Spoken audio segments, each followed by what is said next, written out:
আসসালামু আলাইকুম। জানিয়ে দেব আন্তর্জাতিক অঙ্গনের সবশেষ আপডেট গুরুত্বপূর্ণ সংবাদ। শুরুতেই সংবাদ শিরোনাম।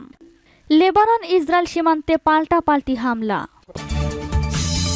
এরপরেই জানিয়ে দেব ঠান্ডা মাথায় গণহত্যা। ইসরায়েলি সেনাদের গুলিতে সাহায্য প্রার্থী ১০০-এর বেশি ফিলিস্তিনি শহীদ, আহত প্রায় ৭০০। এদিকে ৩টি রুশ বিমান ভূপাতিতের দাবি ইউক্রেনের। আরও থাকছে পশ্চিমাদের পারমাণবিক যুদ্ধের হুঁশিয়ারি দিয়েছেন রাশিয়ার প্রেসিডেন্ট ভ্লাদিমির পুতিন। অন্যদিকে ২৪ ঘন্টায় ১৩০০ ইউক্রেনীয় সেনাকে হত্যার দাবি রাশিয়ার।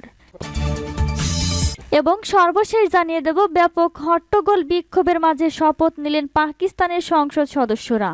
এতক্ষণ শুনছিলেন সংবাদ শিরোনাম, এবার বিস্তারিত। আজকের সংবাদ সম্পর্কে আপনার মূল্যবান মতামত লিখে জানান। জানিয়ে দিন কোন স্থান থেকে আমাদের সংবাদ শুনছেন অথবা দেখছেন। লেবানন ইসরায়েল সীমান্তে পাল্টাপাল্টি হামলা চলছে লেবানন ইসরায়েল সীমান্তে। হিজবুল্লাহর বেশ কয়েকটি ঘাঁটিতে অভিযানের কথা জানিয়েছে তেল আবিব। লেবাননের কাফরা, সিদ্দিকাইন ও হুলা এলাকায় গোলাবর্ষণ করেছে তেল আবিবের সেনারা। দক্ষিণ একটি গ্রামে হামলায় মৃত্যু হয়েছে ২ জনের, আহত হয়েছেন বেশ কয়েকজন। নিহতরা বেসামরিক বলে জানানো হয় লেবাননের গণমাধ্যমে। ইসরায়েলের ঘাঁটিতেও পাল্টা হামলা চালিয়েছে হিজবুল্লাহ যোদ্ধারা। টার্গেট করা হয় সেবা ফার্মে। গত অক্টোবরে গাজায় তেল আবিবের আগ্রাসন শুরু হওয়ার পর থেকেই উত্তপ্ত লেবানন ইসরায়েল সীমান্ত। এ পর্যন্ত ২ শতাধিক হিজবুল্লাহ যোদ্ধার মৃত্যু হয়েছে, প্রাণ হারিয়েছেন ৫০ বেসামরিক। হিজবুল্লাহ গোষ্ঠীর হামলায় ইসরায়েলে ১২শত সেনা ও ৫ বেসামরিক নিহত হয়েছে। ঠান্ডা মাথায় গণহত্যা। ইসরায়েলি সেনাদের গুলিতে সাহায্য প্রার্থী ১০০-এর বেশি ফিলিস্তিনি শহীদ, আহত প্রায় ৭০০। ইহুদিবাদী ইসরায়েলের দখলদার সেনারা বর্বরতার নতুন ইতিহাস সৃষ্টি করেছে। গাজা উপত্যকার দক্ষিণ পশ্চিমে রশিদ স্ট্রিটে খাদ্য এবং অন্যান্য ত্রাণ সামগ্রীর জন্য অপেক্ষমান হাজার হাজার মানুষের ওপর ইসরায়েলি সেনারা গুলি চালিয়েছে এবং তাতে অন্তত ১০৪ ফিলিস্তিনি শহীদ ও ৭০০-এর বেশি মানুষ আহত হয়েছেন। কাতার ভিত্তিক টেলিভিশন চ্যানেল আল জাজিরাই খবর দিয়েছে। তবে ফিলিস্তিনের গণমাধ্যম জানিয়েছে ইহুদিবাদী সেনাদের বর্বর হামলায় অন্তত ১৫০ জন ফিলিস্তিনি শহীদ এবং ১০০০-এর বেশি আহত হয়েছেন। আহতদের মধ্যে অনেকের অবস্থা আশঙ্কাজনক হওয়ায় মৃতের সংখ্যা আরও বাড়বে বলে ধারণা করা হচ্ছে। ফিলিস্তিনি স্বশাসন কর্তৃপক্ষের পররাষ্ট্র মন্ত্রণালয় এই ঘটনার নিন্দা জানিয়ে একে ঠান্ডা মাথায় গণহত্যা বলে উল্লেখ করেছে। মন্ত্রণালয়ের বিবৃতিতে বলা হয়েছে, ইহুদিবাদী ইসরায়েল গাজা উপত্যকায় যে গণহত্যা চালাচ্ছে তার অংশ হিসাবেই এই হত্যাকাণ্ড ঘটানো হয়েছে। এ পরিস্থিতিতে গাজার বেসামরিক জনগণকে রক্ষার জন্য আন্তর্জাতিক সম্প্রদায়কে অনতিবিলম্বে হস্তক্ষেপ করার আহ্বান জানিয়েছেন ফিলিস্তিনের পররাষ্ট্র মন্ত্রণালয়। এদিকে দখলদার ইহুদিবাদী সরকার দাবি করছে যে ফিলিস্তিনের এসব মানুষ ইসরায়েলি সেনাদের জীবনের ঝুঁকি সৃষ্টি করলে তাদের উপর গুলি চালানো হয়। পশ্চিমাদের পারমাণবিক যুদ্ধের হুঁশিয়ারি পুতিনের। পশ্চিমা সৈন্যরা ইউক্রেনের পক্ষে যুদ্ধে অংশ নিলে রাশিয়া পারমাণবিক অস্ত্র ব্যবহার করতে পারে বলে হুঁশিয়ারি দিয়েছেন ভ্লাদিমির পুতিন।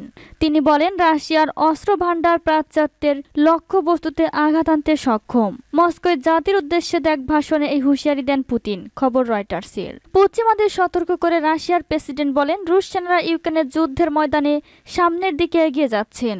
এখন কোনো দেশ যদি কিয়েভের সহায়তায় সৈন্য পাঠানোর সাহস দেখায় তার পরিণতি হবে দুঃখজনক। তিনি বলেন, এই যুদ্ধে হস্তক্ষেপ কতটা ঝুঁকিপূর্ণ সেটা পশ্চিমা নেতারা উপলব্ধি করতে পারছেন না। ভ্লাদিমির পুতিন বলেন, পশ্চিমা দেশগুলোর এটা মনে রাখা উচিত, আমাদেরও এমন অস্ত্র রয়েছে যেগুলো তাদের ভূখণ্ডে আঘাত আনতে সক্ষম। তারা পারমাণবিক যুদ্ধের হুমকি তৈরি করছে আর এভাবে সভ্যতা ধ্বংস হয়ে যেতে পারে, এটা তারা বুঝতে পারছে না। ভাষণে দেশের অভ্যন্তরীণ নানা বিষয় নিয়েও কথা বলেছেন পুতিন। ১৫ থেকে ১৭ মার্চ রাশিয়ায় প্রেসিডেন্ট নির্বাচন অনুষ্ঠিত হচ্ছে। এ নির্বাচনে প্রকৃত বিরোধী না থাকায় অনেকটাই নিশ্চিতভাবেই আগামী ৬ বছরের জন্য পুনর্নির্বাচিত হতে যাচ্ছেন পুতিন। ২৪ ঘন্টায় ১৩০০ ইউক্রেনীয় সেনাকে হত্যার দাবি রাশিয়ার।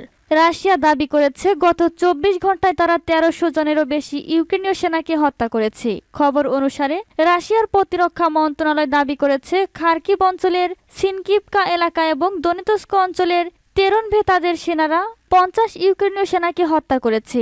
মন্ত্রণালয় আরও জানিয়েছে দনেতস্ক অঞ্চলের আন্দ্রিভকা, ক্লিসচিভকা, কুর্দিওমিভকা ও বেরস্তভভ এলাকায় ইউক্রেনের প্রায় ৬০০ সেনা সদস্য নিহত হয়েছে।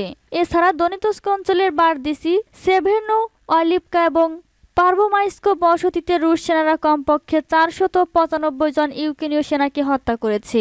একই সঙ্গে দনেতস্ক অঞ্চলের উরোহাইন, রিবনোপিল ও স্টারোমাইওয়ার্স্কে এলাকায় আরও অন্তত 105 জন ইউক্রেনীয় সেনা নিহত হয়েছেন। রুশ মন্ত্রণালয় জানিয়েছে, ট্রেন্ডিভস্কা স্পিট এলাকায় আরও অন্তত 25 জন নিহত হয়েছেন। এছাড়া ঝাপরঝিয়া অঞ্চলের বারোটিনো, শেস্তভয়, মালি, শেরবাকি এবং খেরসন অঞ্চলের তোকারিভকা এলাকায় 50 জন ইউক্রেনীয় নিহত হয়েছেন। ইউক্রেন এ বিষয়ে কোনো মন্তব্য করেনি। 3টি রুশ বিমান ভূপাতিতের দাবি ইউক্রেনের। ইউক্রেনের সামরিক বাহিনী জানিয়েছে, তারা রাশিয়ার আরও 3টি SU-34 যুদ্ধ বিমানকে গুলি করে ভূপাতিত করেছে। টেলিগ্রাম মেসেজিং অ্যাপের সেনাপ্রধান ওলেকজান্ডার সিরস্কি বলেছেন, 29 ফেব্রুয়ারি রাতে আভদিভকা ও মারিউপোল সেক্টরে শত্রু বিমানের বিরুদ্ধে সফল লড়াইয়ের পর আরও 2টি রুশ বিমান ধ্বংস হয়েছে। 2 বছর আগে ইউক্রেনে পূর্ণমাত্রায় আগ্রাসন শুরু করা রাশিয়া তাৎক্ষণিকভাবে কোনো মন্তব্য করেনি। রয়টার্স তাৎক্ষণিকভাবে ইউক্রেনের সেনা প্রধানের মন্তব্যের সত্যতা যাচাই করতে পারেনি। দীর্ঘ লড়াইয়ের পর চলতি মাসে পূর্ব ইউক্রেনের আভদিভকায় ইউক্রেনীয় বাহিনী রুশ বাহিনীর হাতে পরাজিত হয়। 2022 সালের মে মাসে দক্ষিণ পূর্বাঞ্চলীয় বন্দর শহর মারিউপোলের পূর্ণ নিয়ন্ত্রণ নেয় রাশিয়া। ইউক্রেনের সামরিক বাহিনী গত সপ্তাহে জানিয়েছিল, 3 দিনে 6টি যুদ্ধ বিমান হারিয়েছে রাশিয়া। ব্যাপক হট্টগোল বিক্ষোভের মাঝে শপথ নিলেন পাকিস্তানের সংসদ সদস্যরা। নির্বাচনের 3 সপ্তাহ পর পাকিস্তানের জাতীয় পরিষদের নবনির্বাচিত সদস্যদের শপথ গ্রহণ অনুষ্ঠিত হয়েছে। বৃহস্পতিবার 1 ঘণ্টা বিলম্বে দেশটির 16তম জাতীয় পরিষদের উদ্বোধনী অধিবেশন শুরু হয়। এরপর নবনির্বাচিত এমপিদের শপথ পাঠ করান বিদায়ী স্পিকার রাজা পারভেজ আশরাফ। বৃহস্পতিবার দেশটির সংসদের নিম্নকক্ষে কারাবন্দী সাবেক প্রধানমন্ত্রী ইমরান খানের রাজনৈতিক দল পাকিস্তান তেহরিকি ইনসাফ PTI সমর্থিত সদস্যদের ব্যাপক হট্টগোল আর বিক্ষোভের মাঝে শপথ অনুষ্ঠিত হয়। দেশটির ধর্মভিত্তিক রাজনৈতিক দল সুন্নি ইত্তেহাদ কাউন্সিলের সাথে জোট করে সংসদে বিরোধী দলের সদস্য হিসাবে যোগ দিয়েছিলেন PTI সমর্থিত বিজয়ী প্রার্থীরা। গত 8 ফেব্রুয়ারি দেশটিতে অনুষ্ঠিত জাতীয় পরিষদের নির্বাচনে ব্যাপক কারচুপি ও জালিয়াতির অভিযোগ করেছে PTI ও অন্যান্য কয়েকটি রাজনৈতিক দল। ওই নির্বাচনে কোনো দলই একক সংখ্যাগরিষ্ঠতা পায়নি। ইমরান খান সমর্থিত প্রার্থীরাই দেশটির সংসদের বেশিরভাগ আসনে জয় পেয়েছেন। কিন্তু তারপরও দেশটির অন্য 2 রাজনৈতিক দল পাকিস্তান মুসলিম লীগ নওয়াজ PMLN ও পাকিস্তান পিপলস পার্টি PPP জোট সরকার গঠনে ঐক্যমতে পৌঁছেছে। বৃহস্পতিবার সংসদ অধিবেশনে যোগ দিতে গিয়ে SICর সদস্যদের তুমুল হট্টগোলের মাঝে পড়েন দেশটির সম্ভাব্য নতুন প্রধানমন্ত্রী শেহবাজ শরীফ। তিনি সংসদ কক্ষে প্রবেশ করার সাথে সাথে SICর সদস্যরা পাকিস্তানকে রক্ষা করবে কে, ইমরান খান বলে স্লোগান দেন। SICর এক সংসদ সদস্য কক্ষে স্পিকারের সামনে রাখা রেজিস্টারে সই করতে যান। এ সময় ইমরান খানকে মুক্তি দিন লেখা একটি পোস্টার ধরেছিলেন তিনি। ইমরান খানের দলের প্রধানমন্ত্রী পদপ্রার্থী ও SICর সদস্য ওমর আয়ুব সাংবাদিকদের সঙ্গে আলাপকালে বলেন, একাধিক মামলায় দোষী সাব্যস্ত হয়ে 1 দশকেরও বেশি সময়ের সাজার মুখোমুখি হওয়া সাবেক ক্রিকেট তারকা ইমরান খানের মুক্তি চাইবে SIC।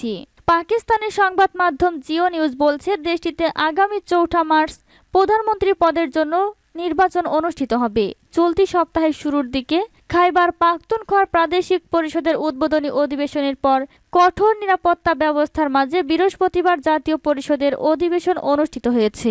খাইবার পাখতুনখোয়া প্রদেশে ইমরান খানের সমর্থকরা সরকার গঠন করবে। দর্শনার্থী গ্যালারি থেকে কিছু সদস্য কলম এবং জুতা ছুড়ে মারার খাইবার পাখতুনখোয়া প্রাদেশিক পরিষদের উদ্বোধনী অনুষ্ঠান বিঘ্নিত হয়।